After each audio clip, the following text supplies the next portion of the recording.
Welcome back to my channel. So this is the third video of the pre-departure series and इस वाले video में हम बात करेंगे वो सारी चीज़ें जो यूनिवर्सिटी से रिलेटेड है और आपके लिए बहुत इंपॉर्टेंट है।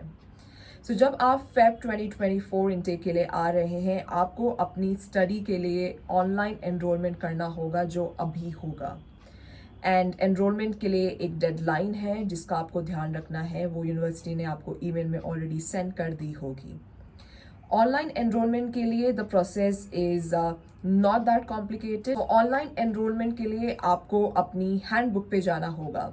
सो हैंडबुक आपको मिल जाएगी आपकी वेबसाइट पे। सो लेट्स से मैं ये अगर UWA का एग्जांपल ले रही हूँ और आप UWA की वेबसाइट पे जाएंगे एंड वहाँ पे अपने कोर्स का नेम टाइप करेंगे। So you have to type, let's say you are studying business analytics, तो आप टाइप करेंगे master of business analytics handbook and you will get the handbook, that means the syllabus for that particular course. And उसमें आपके पास 4 units होगी। सो 4 units में होती है सबसे पहले आपकी core units, option A, option B and option C units. So option A, B and C are your elective units and core units होती है आपकी जो मेन यूनिट्स हैं आपके सिलेबस की। सो वो 4 यूनिट्स तो आपको पढ़नी ही होती है। उसके अलावा आप जो ऑप्शन यूनिट्स होते हैं वो बाकी कोर्स से आप लेते हैं। सो मान लीजिए आप बिजनेस एनालिटिक्स पढ़ रहे हैं और आप जाके मार्केटिंग या फिर पब्लिक कम्युनिकेशन की कुछ यूनिट्स पढ़ रहे हैं, सो वो ऑप्शन ए, बी और सी में आएगी। नाउ कम्स द क्वेश्चन कि आप यूनिट्स के लिए एनरोल करेंगे कहाँ पे। सो आपकी यूनिवर्सिटी का एक प्लेटफॉर्म होगा जिसे कहा जाता है स्टूडेंट कनेक्ट फॉर UWA। सो आप UWA के स्टूडेंट कनेक्ट पे जाके अपना ये यूनिट सिलेक्ट करेंगे। सो आपको जो भी यूनिट सिलेक्ट करना है आप उसका कोड वहाँ पे डालेंगे, unit code, and you will be able to select the unit. ऐसे करके आपको 4 यूनिट सिलेक्ट करनी है। क्योंकि आप इंटरनेशनल फुल टाइम स्टूडेंट रहेंगे, सो आपको 4 यूनिट्स पढ़नी होगी एक सेमेस्टर में। Once you have selected the units, you will get a confirmation email from the university saying that your units have been approved. Sometimes it happens that वहाँ पे लिखा हुआ आएगा that you have breached your condition, so don't worry about it. तो units condition breach करने का मतलब होता है कि आपने कुछ ऐसी यूनिट सिलेक्ट की है जो उस टर्म में नहीं पढ़ाई जा रही है या आउट ऑफ योर सिलेबस है, it's no longer applicable for that particular semester. So जब आप फेब में पढ़ने के लिए आ रहे हैं, ये रहेगा सेम 1। अगर आप जुलाई में पढ़ने के लिए आते हैं, दैट इज सेम 2। सो आपको क्या करना है उस कंडीशन में, मान लीजिए आपने ब्रीच कर दिए कंडीशन और आपको वही यूनिट्स पढ़नी है उस सेमेस्टर के लिए।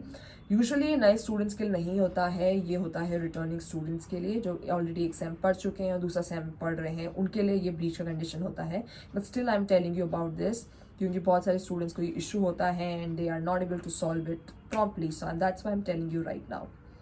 सो आपको उसमें क्या करना है, आपको सबसे पहले अपने कोर्स कोऑर्डिनेटर को ईमेल करना है कि आपका ये इशू आ गया है, आप ये यूनिट नहीं पढ़ के ये यूनिट पढ़ रहे हैं। First email your course coordinator, then email your unit coordinator, जो यूनिट आप चूज कर रहे हैं। Once both of them have approved your selection of the unit, उसके बाद आपको एक स्पेशल अप्रूवल फॉर्म फिलअप करना होगा। स्पेशल अप्रूवल फॉर्म भी आपको आपकी यूनिवर्सिटी की वेबसाइट पे मिलेगा। आप वहाँ जाइए, उसे डाउनलोड कीजिए, उसे फिल इन करके सेंड कर दीजिए। स्पेशल अप्रूवल फॉर्म में आपको फिर से ये डिटेल्स फिल इन करनी है कि आपने क्यों ये यूनिट चूज की है ओवर द अदर यूनिट। आपको सारे रीजंस देने हैं और फिर आपको वो जो फॉर्म है वो सेंड कर देना है। ये फॉर्म जाएगा आपके स्टूडेंट ऑफिस के पास। सो जितने भी कोर्स होते हैं, फैकल्टी होते हैं, उनका एक अलग स्टूडेंट ऑफिस होता है। सो बिजनेस रिलेटेड कोर्सेज जो भी है उनका बिजनेस स्कूल में स्टूडेंट ऑफिस है। अगर मान लीजिए आप कुछ arts, humanities, media related course पढ़ रहे हैं तो आपका जो स्कूल रहेगा वो रहेगा सोशल साइंस स्कूल। सो जितनी भी क्वेरी, सब कुछ प्रॉब्लम्स होती है वो डिपार्टमेंट सॉल्व करता है और उनके पास सारी इन्फॉर्मेशन होती है। सो आपका जो क्वेरी होगा, जो फॉर्म होगा, that will go to student office and they will solve the issue. Once they approve everything, you will again get a confirmation email saying that the breach has been removed and you are good to go.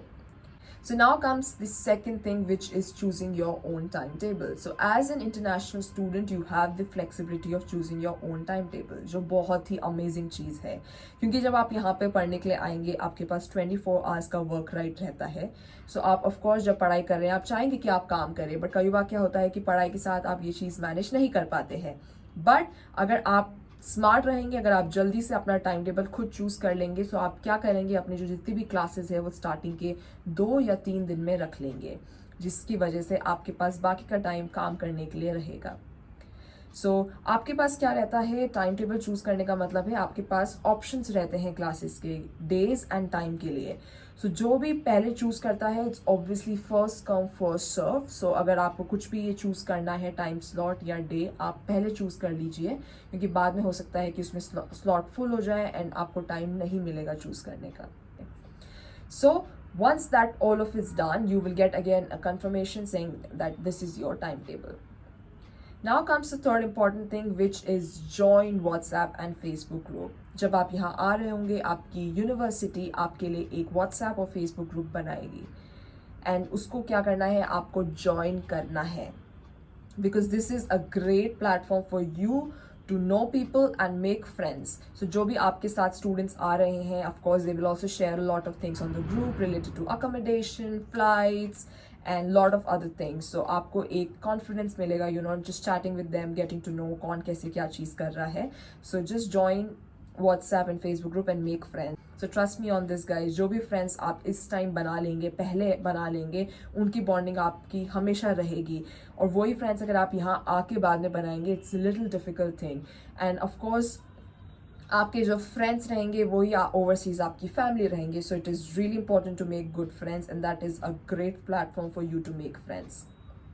Now comes the fourth important thing, which is student ID. Yes, so for the student ID, again आपको क्या करना होगा, आपकी student ID के लिए आपके पास एक ईमेल आएगा यूनिवर्सिटी की तरफ से, जिसमें वो आपको आपकी फ़ोटो अपलोड करने के लिए बोलेंगे। UWA में क्या होता है, कैप्चर मी करके प्लेटफॉर्म होता है, जहाँ पे आपको आपकी पासपोर्ट साइज फ़ोटो अपलोड करनी होगी।